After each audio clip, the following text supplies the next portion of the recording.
Assalamualaikum warahmatullahi wabarakatuh. Perkenalkan, nama saya Syafira Sultan, NIM 1931041039, kelas PJKRB, Fakultas Ilmu Keolahragaan Universitas Negeri Makassar. Baiklah, di sini saya akan menjelaskan materi pencegahan dan perawatan cedera olahraga. Pengertian cedera dan cedera olahraga.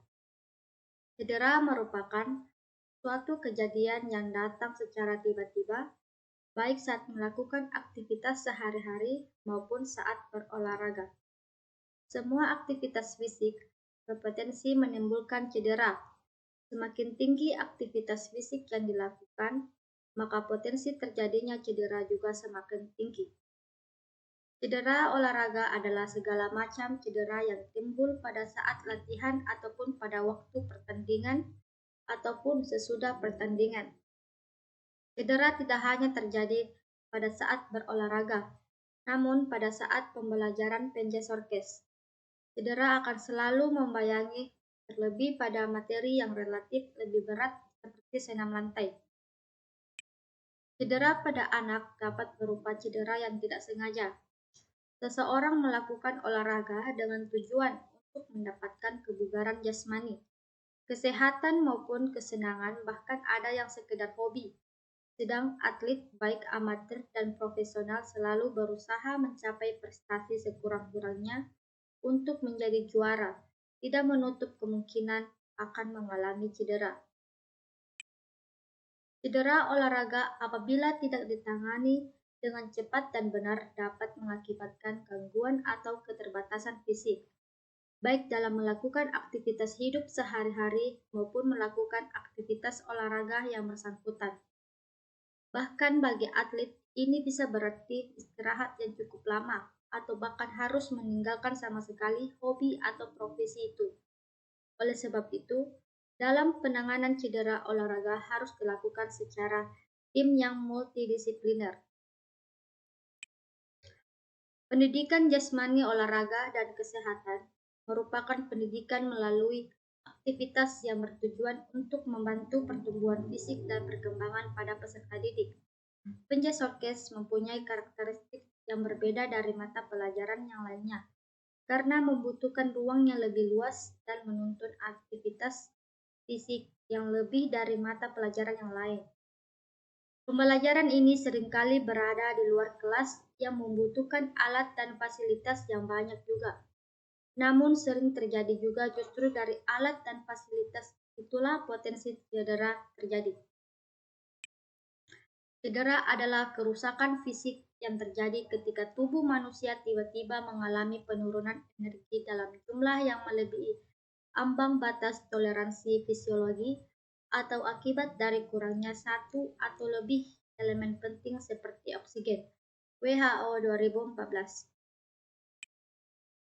Menurut Duncan, cedera pada saat melakukan kegiatan olahraga disebabkan oleh yang pertama, kecelakaan, yang kedua, pelaksanaan latihan yang jelek, yang ketiga, peralatan yang tidak baik, yang keempat, kurangnya persiapan fisik, yang kelima, pemanasan dan peregangan yang tidak memadai. Ada 10 jenis cedera yang paling sering terjadi saat berolahraga berikut ini. Yang pertama, cedera otot pergelangan kaki. Pergelangan kaki yang tergilir atau cedera adalah salah satu kejadian yang paling banyak ditemui dalam olahraga. Biasanya hal ini disebabkan oleh peregangan berlebihan atau robekan pada urat pita jaringan yang menghubungkan satu tulang dengan tulang lainnya, tendon, jaringan yang menghubungkan otot dengan tulang atau otot.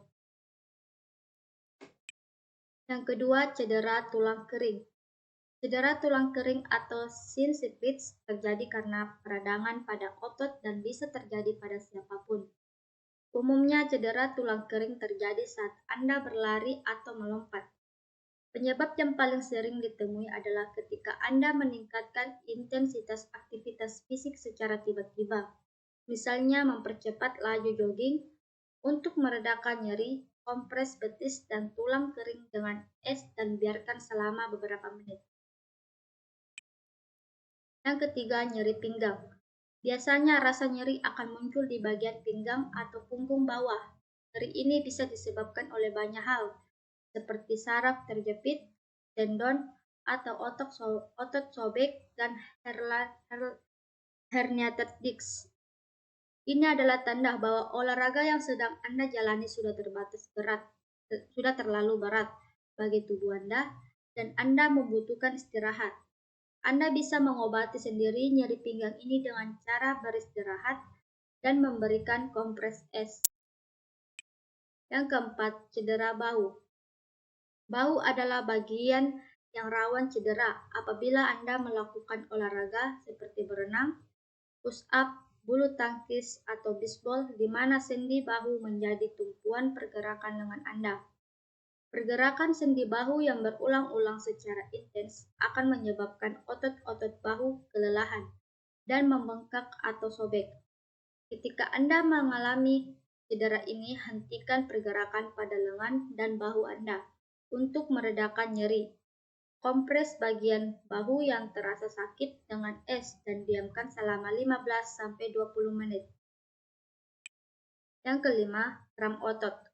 Kram otot bisa terjadi di bagian tubuh manapun, tetapi biasanya saat berolahraga, kram akan muncul pada kaki. Ketika kram menyerang, otot Anda mengalami kontraksi tiba-tiba sehingga Anda akan merasakan nyeri, dan bagian tubuh yang diserang kram akan sulit digerakkan selama beberapa detik atau menit. Saat kram menyerang, usahakan untuk tetap tenang dan jangan panik.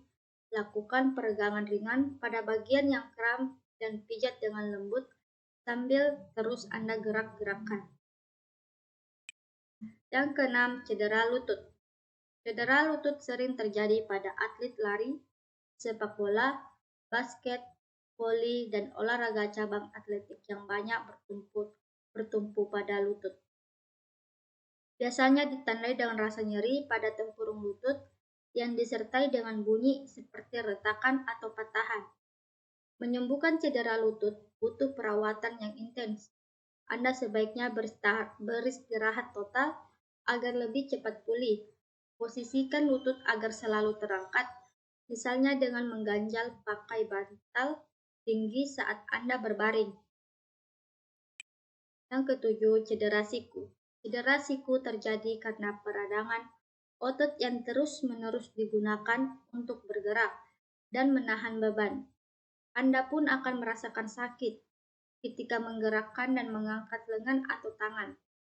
Untuk mengurangi rasa sakit, kompres siku dan bagian yang sakit dengan es selama 20-30 menit setiap 4 jam sampai nyeri mereda.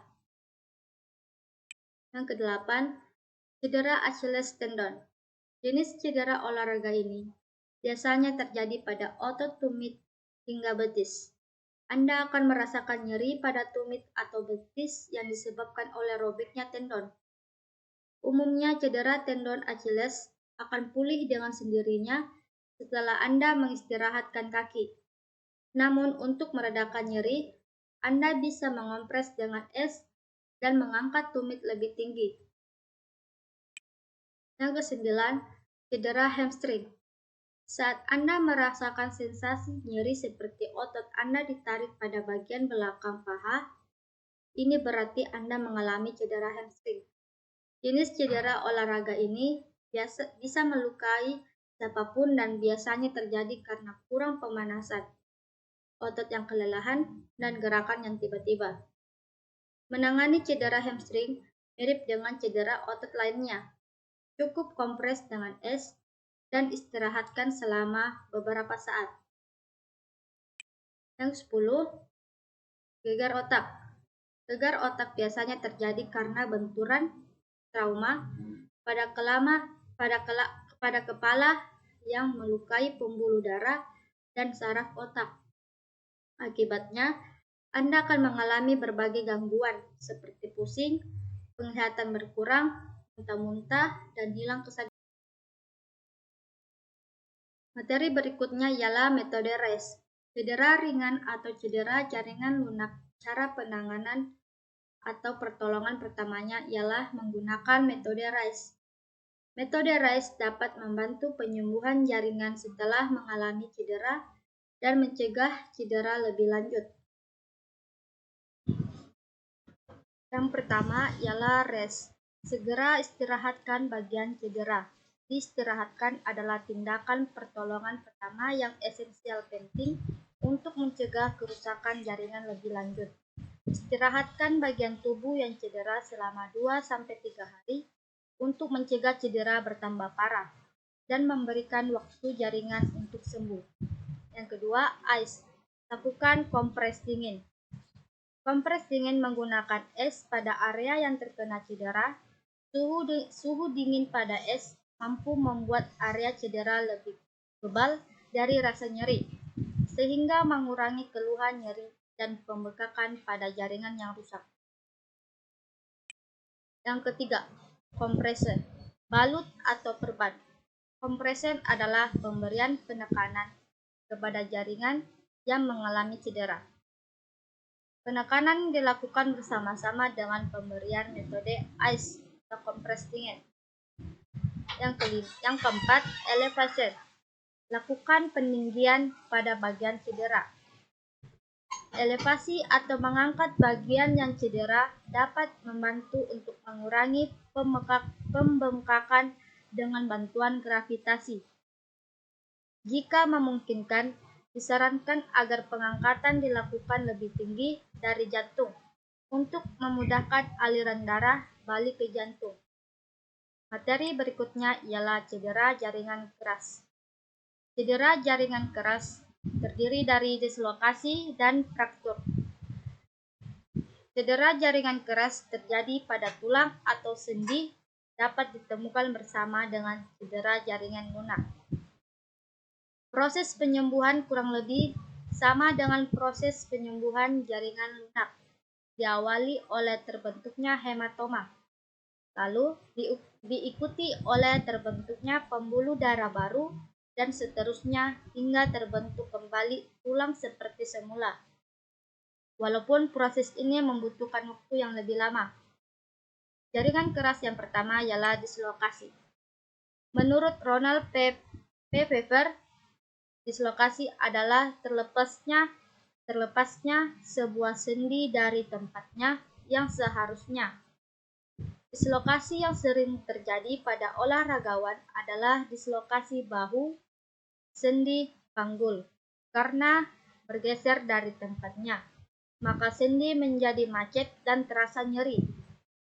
Pertolongan atau penanganan pertama cedera dislokasi sebaiknya dilakukan oleh medis. Namun, apabila keterbatasan akses, maka pertolongan pertama harus diberikan. Penanganan untuk cedera ini bisa dilakukan dengan pembalutan dengan kain atau perban. Yang kedua, fraktur atau patah tulang. Patah tulang adalah suatu keadaan di mana tulang mengalami keretakan, pecah atau patah, baik pada tulang rawan, kartilago, maupun tulang keras, osteon. Penyebabnya adalah tulang mengalami suatu trauma atau ruda paksa melebihi batas kemampuan yang mampu diterimanya. Pertolongan atau penanganan pertama yang dapat dilakukan adalah dengan melakukan pembidaian untuk menahan atau menjaga agar bagian tulang yang patah tidak bergerak. Fraktur atau patah tulang dapat dibedakan menjadi 3 macam, yaitu yang pertama, patah tulang retak, yang kedua, patah tulang kominet, yang ketiga, patah tulang terbuka. Patah tulang bisa terjadi di bagian tubuh manapun, tetapi lebih sering terjadi di tulang kaki, tangan, pinggul, rusuk, dan selangkah. Meski umumnya disebabkan oleh benturan yang kuat, patah tulang juga bisa terjadi akibat benturan ringan bila tulang sudah mengalami pengeroposan, misalnya akibat osteoporosis. Baiklah, sekian itulah materi tentang pencegahan dan perawatan cedera olahraga. Kurang lebihnya mohon dimaafkan. Wassalamualaikum warahmatullahi wabarakatuh.